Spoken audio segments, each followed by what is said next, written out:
Yes, ready, start. We are meeting after a year to discuss our common problems.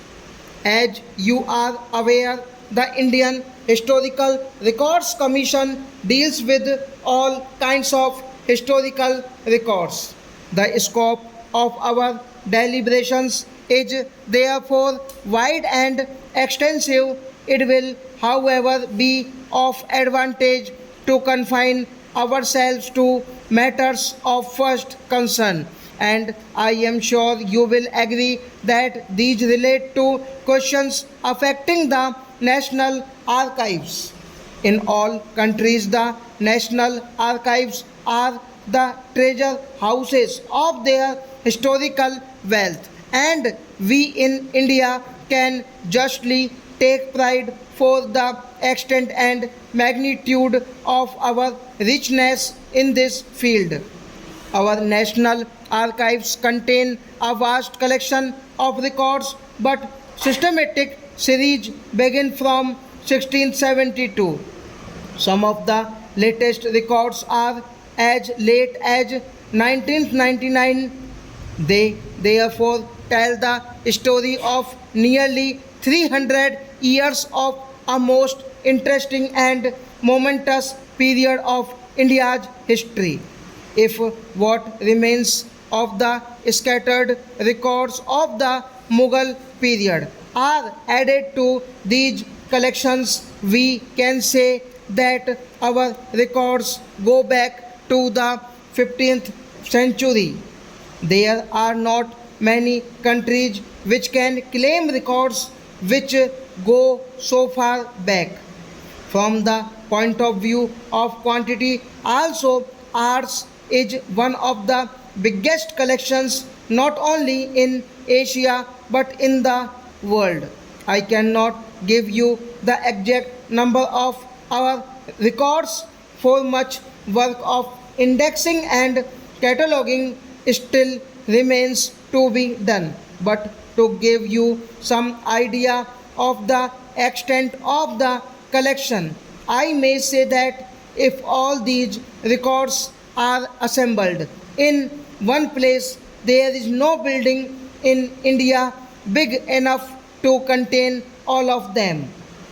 It is hardly necessary for me to stress before the present audience the importance of national records. Such records are the basis of history and can alone give authenticity to our knowledge of the past. When we read of the past, we are often troubled by the fact that our knowledge is neither complete nor adequate.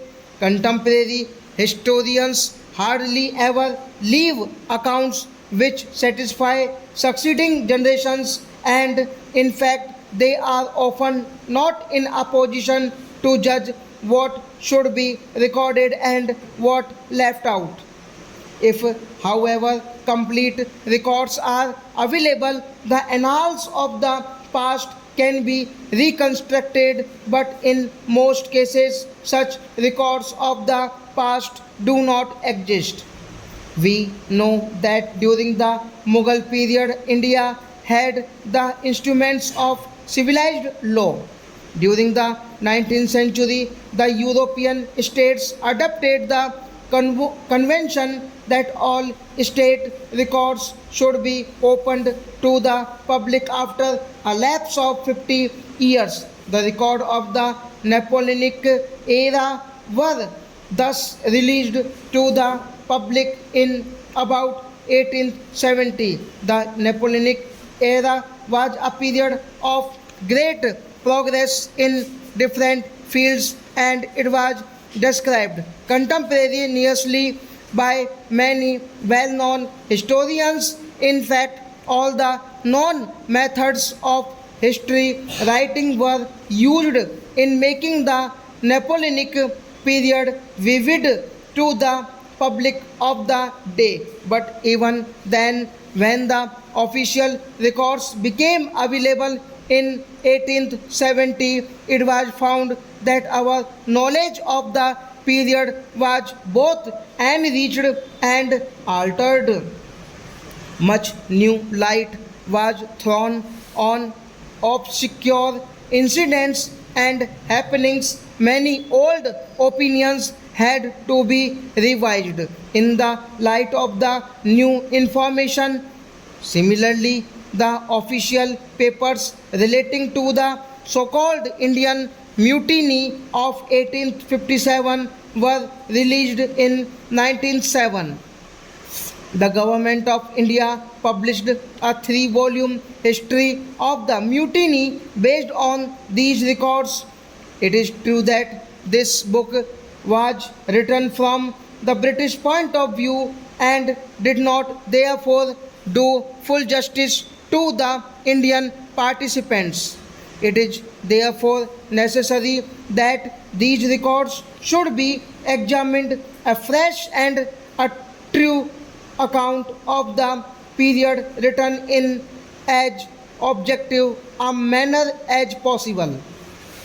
Even then, the official history, which was based on these records, revealed many facts that were previously unknown and corrected many of our wrong ideas about the different characters who participated in these momentous happenings. These two examples show how essential records are for a true interpretation of history.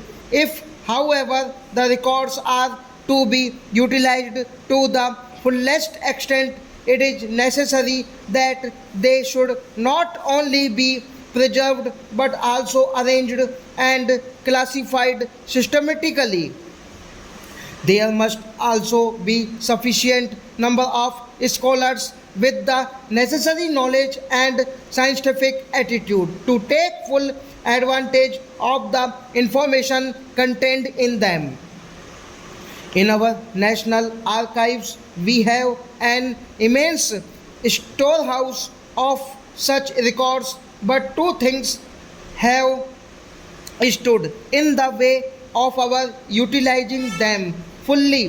One, we have not been able to make arrangements for all the records to be kept in one place, and two, we have not been able to appoint a staff necessary for the completion of the work of classification and indexing of the available records. In 1998, I had intended that the Government of India should undertake this task at an early date, and accordingly a scheme was drawn up for the improvement of the tempo and the quality of the work. Later stop.